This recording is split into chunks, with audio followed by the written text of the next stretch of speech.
আসসালামু আলাইকুম। প্রিয় দর্শক, পত্রিকার পাঠক এখন কমে গেছে।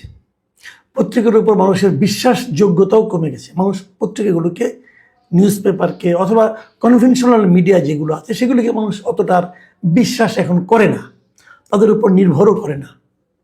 কেন করে না, এই প্রশ্নটা নিয়ে নানা সময় নানা আলোচনাও হয়েছে।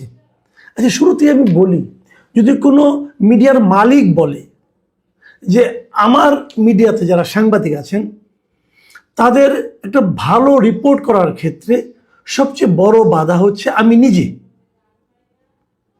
মানে যখন কোনো একটা রিপোর্ট তারা করতে চায়, কোনো একটা নিউজ তারা করতে যায়, সেই রিপোর্টের জন্য যদি কারণে যদি কারো ক্ষতি হয়, সেই সম্ভাব্য ব্যক্তি যদি আমাকে ফোন করে, তখন আমি ফোন করে সেই রিপোর্টটা থামিয়ে দিই। যদি কোনো মালিক এ কথা বলে, তাহলে তারপর কি আর সেই মিডিয়াটা এবং সেই মিডিয়ার উপর আপনার আস্থাটা আর থাকবে? থাকবে না।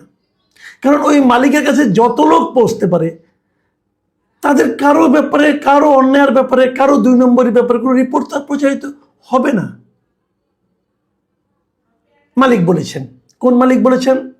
এই সমকাল পত্রিকা এবং সমকালের একটা টেলিভিশন আছে চ্যানেল 24, এই দুইটা প্রতিষ্ঠানের যিনি মালিক, দুইটাই কিন্তু বেশ জনপ্রিয় পত্রিকা, দুইটাই জনপ্রিয় মিডিয়া।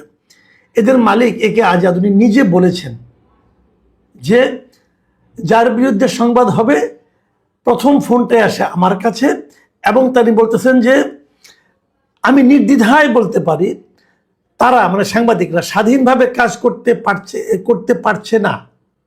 কেন স্বাধীনভাবে কাজ করতে পারছে না? তার মূল অন্তরায় হচ্ছে আমি। তার মানে ওনার মিডিয়াতে স্বাধীনভাবে কোনো কাজ হয় না, কারণ উনি তো মূল অন্তরায় এবং উনি নিজেদের স্বীকার করেন। এখন আপনি বলবেন তাহলে কি অন্যগুলি কি হয়? হ্যাঁ, অন্যগুলি একই কাজ হয়। অন্যগুলিরা স্বীকার করেন না, অন্য মালিকরা ওনার মতো এতটা স্পষ্টবাদী অথবা সত্যবাদী নন, অথবা তারা আড়ালে অবডালে করেন, মুখে বলেন না, কিন্তু উনি মুখে বলেছেন।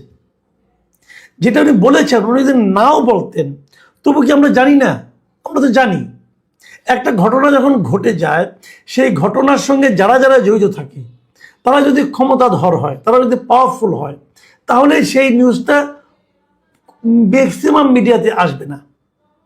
কেন? ওই পাওয়ারফুল লোকগুলো ওই মিডিয়ার মালিককে ফোন করে বলবে যে আমার এটা আপনি ছাপায়েন না, এবং মালিক ছাপাবেন না। আচ্ছা, এই আলোচনাগুলি কোথায় হলো?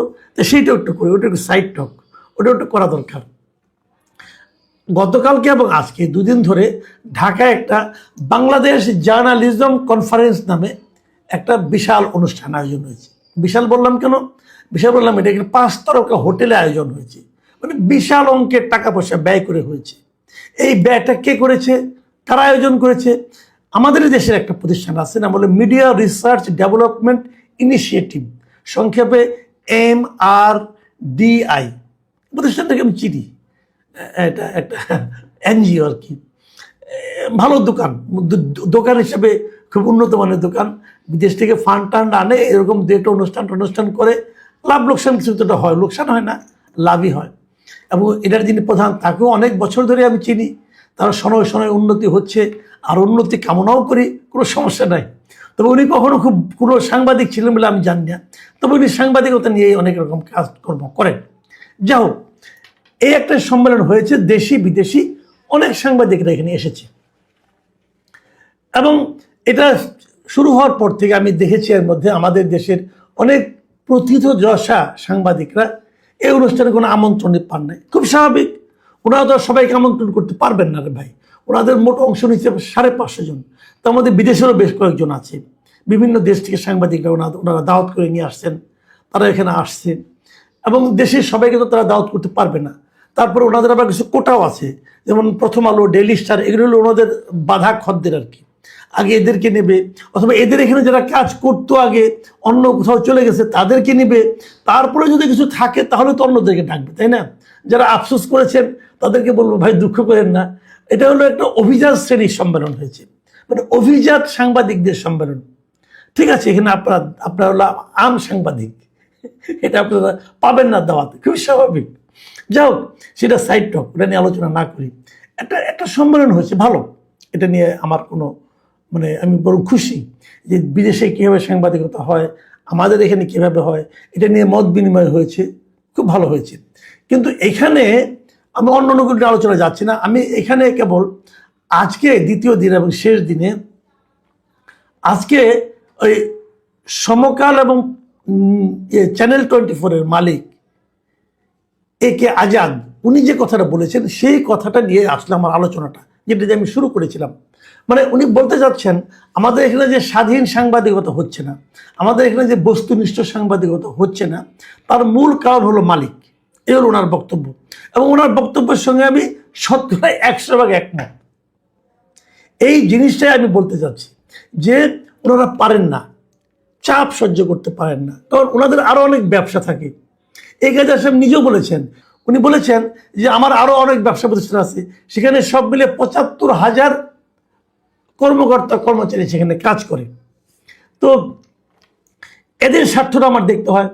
তো যদি বাইরে থেকে চাপ আসে, যদি সেই চাপ সরকার দেয়, তো সরকার তার অন্য ব্যবসা প্রতিষ্ঠানগুলিকে বসিয়ে দেবে, তো ওনার তো বিরাট লস হয়ে যাবে।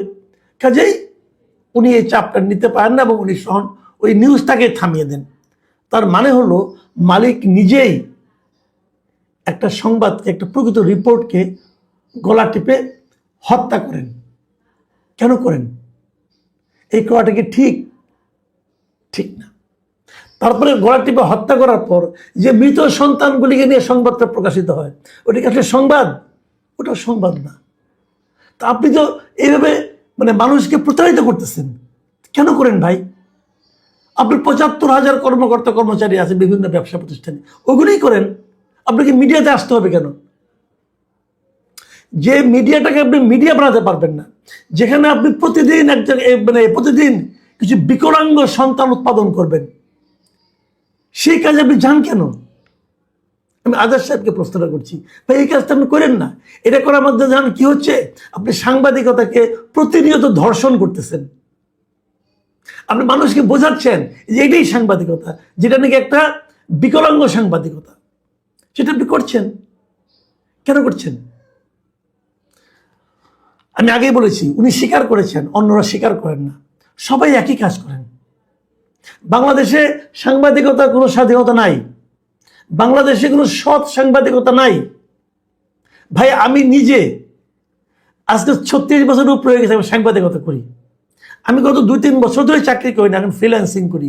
এই কারণেই ফ্রিল্যান্সিং করি যে আমি কোনো প্রতিষ্ঠানে চাকরি করতে পারবো না আসলে। কারণ চাকরি করতে গেলে ওই মালিকের স্বার্থের কথা আমাকে প্রতিনিয়ত চিন্তা করতে হবে, যা আমি আগের বছরগুলিতে করে এসেছি, এবং করতে করতে বুঝেছি যে ওখানে থাকলে সাংবাদিকতা করা যাবে না। তো বেরিয়ে এসেছি, এখন বলছি কিন্তু। তাহলে আপনারা যেটা করছেন ওটা তো সাংবাদিকতা নয়, ওটা তো বিকৃত সাংবাদিকতা। বিকৃত মানে আপনি সোল্ড হয়ে গেছেন ওই গোষ্ঠীর কাছে। বিকৃত মানে আপনি স্বাভাবিক না অস্বাভাবিকতার মাধ্যমে বিকলাঙ্গতা আপনার সাংবাদিকতার মধ্যে আপনি প্রচার করছেন। কেন করেন? প্রত্যেকটা প্রতিষ্ঠান যেগুলি যে কোনো বড় বড় পত্রিকা আপনি দেখেন, এগুলো কোনো না কোনো বিজনেস প্রতিষ্ঠানের কিন্তু মিডিয়া। ডেইলি স্টার, প্রথম আলোতে বড় বড় কথা বলেন, তাই না? ওনাদেরও মিডিয়া আছে। আপনি দেখবেন এই দুইটা পত্রিকায় ওষুধ দিয়ে কখনো কোনো রিপোর্ট হবে না, কারণ ওদের নিজস্ব ওষুধ কোম্পানি আছে। ওই ওষুধ কোম্পানিগুলোর মধ্যে একটা ঐক্য আছে, এটা করা যাবে না। KFC, পিৎজা হাট, এগুলো নিয়ে কখনো আপনারা এই ডেইলি স্টারের প্রথম আলোতে কোনো রিপোর্ট পাবেন না, খারাপ করলেও পাবেন না। এরকম বহু উদাহরণ দিতে পারবো। কোন পত্রিকাটার নাম মনে করেন? যুগান্তর, এটা হলো যমুনার পত্রিকা। যমুনা গ্রুপে কোনো নেগেটিভ কথা কেন আসবে না? আপনি মুক্তকণ্ঠ অথবা বাংলাদেশ প্রতিদিন, বসুন্ধরা গ্রুপের পত্রিকা, বসুন্ধরা গ্রুপের সঙ্গে যার যার ঝগড়া হবে সব তাদের বিরুদ্ধে দুনিয়ার নিউজ ওখানে ছাপা হচ্ছে। ওদের কোনো সমালোচনা, ওরা যে মাটির ব্যবসা করে, কোনো ২ নম্বরে করে কি করে না, কোনো কিছু পাবেন না এখানে। প্রত্যেকটা মিডিয়া আপনি হাতে গুনে গুনে দেখেন, এমন কোনো মিডিয়া আপনি পাবেন না যা বাংলাদেশে জানে কোনো ব্যবসা প্রতিষ্ঠানের না। এবং যদি তারা কোনো ব্যবসা প্রতিষ্ঠানের হয়, তখন তারা সরকারের কোনো সমালোচনা করবে না, কারণ তাদের ব্যবসার সমস্যা হবে। পারবে না করতে। আজকের পত্রিকা নতুন একটা পত্রিকা হয়েছে, পারবে না করতে, কারণ ওদের ইউএস আছে, ইউএস বাংলা আছে, এয়ারলাইন্স আছে, ইউএস বাংলার আরো অনেক প্রতিষ্ঠান আছে, মাটির ব্যবসা আছে, আপনার মেডিকেল কলেজ আছে, তারা পারবে না করতে। কারণ যদি আপনার মনে করেন এয়ারলাইন্সের মধ্যে গভর্নমেন্ট কোনো একটা ঝামেলা করে দেয়, ওদের তো শেষ অবস্থা খারাপ হয়ে যাবে। তাহলে নিউজে জন্য এটা করা তার জন্য আরো রিস্কি হয়ে যাবে। এই সবই কিন্তু সত্য কথা। আমার বক্তব্য অন্য জায়গায়।